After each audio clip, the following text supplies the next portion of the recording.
The Surfola SF530 shoots 4K footage. It has a front-facing LCD screen. It has electronic image stabilization and a rich feature set at a fraction of the cost of GoPro. I'll check out the Surfola SF530 coming up on ThriftyAV. I want to start with a quick disclaimer. The folks at Surfola sent over the SF530 as a review sample. If they want this review sample back, they can ask for it. I am not being paid for this review, and all opinions expressed in this video are my own. But wait, this is out of the box. Let's back up and check out the unboxing. The front of the box says Surfola Action Camera SF530, has a picture of the camera. On the back, there's a few specs, a support email, the type of card you use, the resolution, how much it weighs, and the dimensions. Let's get into this thing.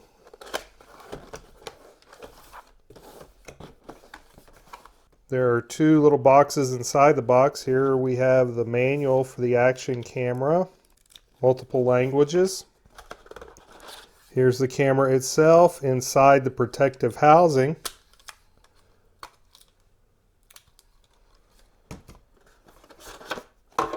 On this side we have accessories. The case does have this alternate rear piece if you want to use it with a strap. It is the typical stuff you find in the accessories. This looks like a remote, and it has video and photo there. There's a little strap. That looks like a bicycle mount. There's a charging cable, and it did come with two batteries. Uses micro USB for charging. So here's the camera and all the accessories that came with it. It does not have an outboard charger, so you'll have to charge these batteries with the camera. Now this camera does have a front LCD, and it is protected. There's also protected plastic on this lens. The rear has some protective plastic to peel. There's also some protection on the case. To install the battery, slide that, and then it fits in right like so. Now I'm going to put a charge on this battery using this cable here. When I hooked the cable up, it turned itself on. I missed a piece of plastic when I was peeling before. The Surfola menus have a bunch of options. I'm going to start by doing a factory reset. Okay, there's the splash screen. It's making some little noises. Okay, you want to pick your language, English. All right, then it says select mode camera, which means that you swipe up from the bottom. Settings are in the lower right corner. Album information's lower left corner. Slide down for quick menu, and slide around, switch shooting modes left and right. Shutter button will start shooting. Here are the recommended card types for this camera, and the QR codes to download the camera app. This camera has 8 shooting modes. To access them, swipe up from the bottom. I'm going to be mostly doing video in this demonstration. You can also do a smooth slow motion. There is no sound with that. You can do a loop recording, a time lapse, still photo, auto timer photo, burst photo, and a timer photo, and then you can return out of this menu. I'm going to select video. The menu options that pop up depend on the mode you're in. If I hit this little gear right now, the resolution is 4K 30. I'm going to keep it there. I prefer to use EIS when I'm doing handheld or when it's attached to something that's shaking or moving. Otherwise, I'm going to pick distortion correction. You can do one or the other, not both. One weird thing about this menu, it looks like I would turn that off if I clicked it, but if I click that, it's actually on right now. Okay? And distortion correction is grayed out because it's either one or the other. I'm going to leave white balance on auto throughout this demonstration. Exposure 0 unless I shoot anything in the dark. Average metering is good. Middle sharpness is good. Video quality, I'm going to go with high. That's going to take up more memory card, but it'll look better. ISO auto is good. I'm going to turn off the watermark with the time. Audio record, I'm going to leave that on for now, and I'm not going to be using diving mode in this demonstration. Now if I hit the little gear, I can rotate the image. I can turn on Wi-Fi. It's on now. And now it gave me the Wi-Fi address. It is now outputting a Wi-Fi signal. There's Wi-Fi information, and I can reset the Wi-Fi. Light source frequency. If you're in the US, pick 60 Hertz or automatic. All right, auto screensaver defaults to 30 seconds. I am going to turn that off. And the reason why is because I always want to see what I'm shooting on the screen, either on this rear screen or on the front one, which I'll show you how to turn on in a bit. External microphone. You will need a micro USB microphone. I don't know what microphones will work with this. I have one that I know works with a different camera. I'm going to try it out later. Okay, auto power off defaults to 3 minutes. I'm going to change that to 10 minutes. Beep sound, middle's fine, language, English, good. Time format's fine. Time set, date set. You can format your card, and you can factory default right there. To switch to the front LCD, what you do is you hold down the OK and down button at the same time. You will see this on the back, and now you can see my Panasonic camera and myself on the front LCD screen. Back LCD screen is blank and non-responsive to touch. Front LCD screen is not a touch screen. Let's put this on a tripod and shoot some video. I have tripod mounted the Surfola action camera, and it took an accessory that was not in the accessory kit. I'll take a look at that in a minute. I have attached an external microphone that was designed for a different camera, and it seems to be working just fine with the Surfola. Instead of image stabilization, I have distortion correction on, so it should prevent the fisheye effect coming from the lens.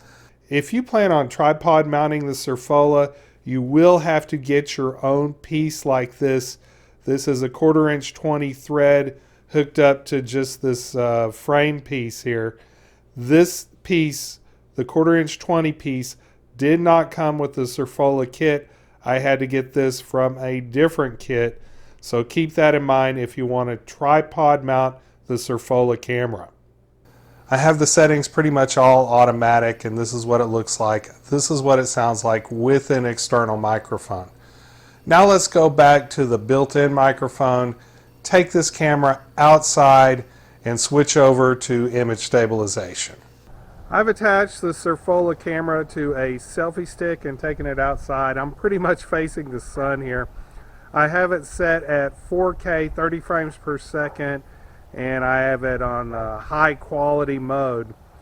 I'm using the internal microphone in this camera, so this is what you would expect from the microphone built into the camera. The wind is breezing a little bit, so we'll see how much that affects the quality of the sound if you get a lot of wind noise. Now, I am using the front-facing LCD. Of course, when I'm facing directly into the sun, it's hard to check my framing. Okay, I've turned a little bit so I can actually see the LCD and check the framing of my shot.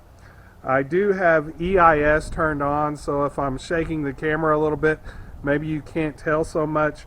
When EIS is on, distortion calibration is off by default. Now I'm going to do a little walking around here in the yard, and I'm going to see how well this camera deals with being backlit.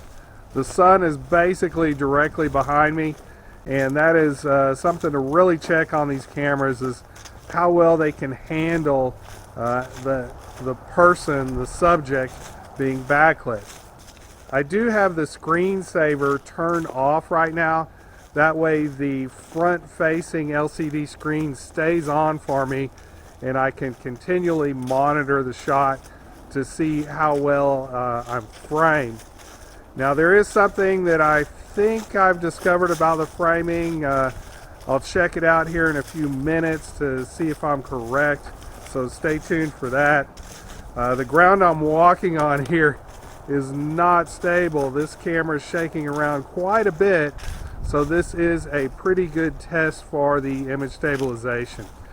Now I'm going to walk into the house and take a look at some of this footage and see how it turned out. Now when I was outside and backlit, it might have worked better if I'd have picked sunny instead of auto, but I wanted to see how good auto does with multiple shooting environments. I didn't realize it when I was shooting outside, but I had the video length set to 2 minutes. That means that any video that's longer than 2 minutes will span multiple files. You can take that up to 5 minutes. You cannot set it to where it's open-ended. Another weird thing is that EIS says turn off with a little box next to it. So you might think checking that box would turn it off. In actuality, when that box is checked, it is turned on and distortion correction is disabled. Looking at this front-facing viewfinder, it appears that my Panasonic HCX1000 is framed exactly in the center of this square. Now let's switch over to the Surfola footage and see if it stayed exactly in the center. Now this is a widescreen video being cropped off into a square LCD, but as you can see, the cropping is not consistent on the left and right sides. Keep this in mind when framing shots using the front LCD. A few mornings ago I did a time lapse of a sunrise. Let's take a look at it. At the beginning of my time lapse, I set the exposure to 3 to get the most gain.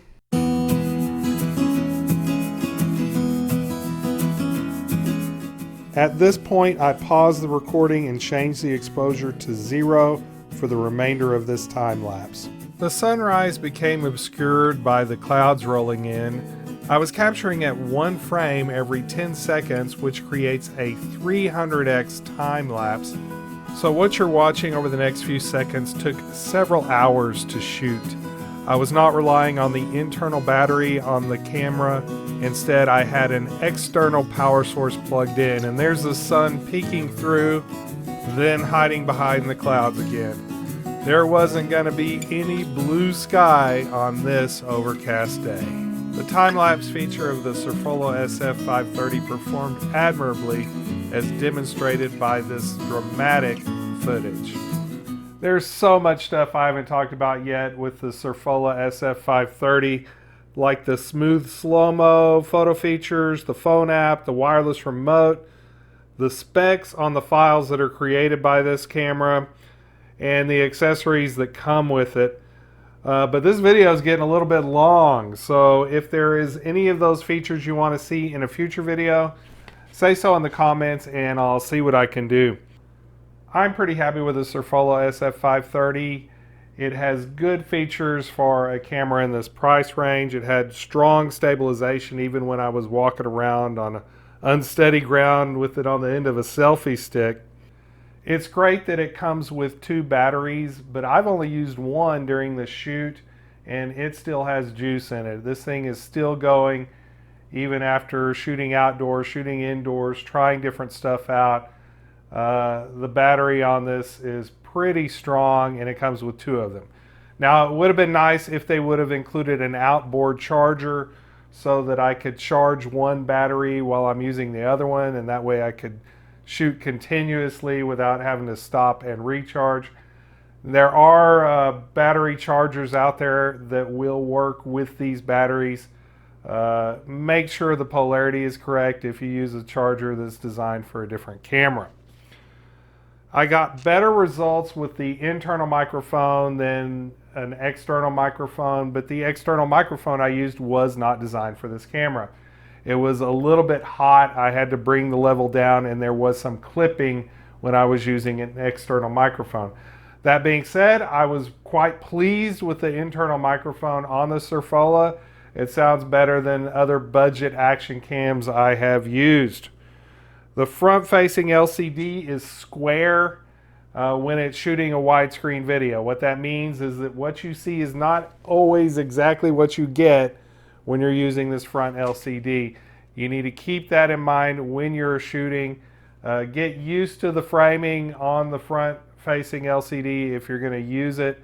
Practice with it a little bit before you go out there and shoot your important footage. If you enjoyed this video, smash that like button. Thank you to my patrons for supporting this channel, and thank you Surfola for sending over this camera. Stay thrifty, everyone.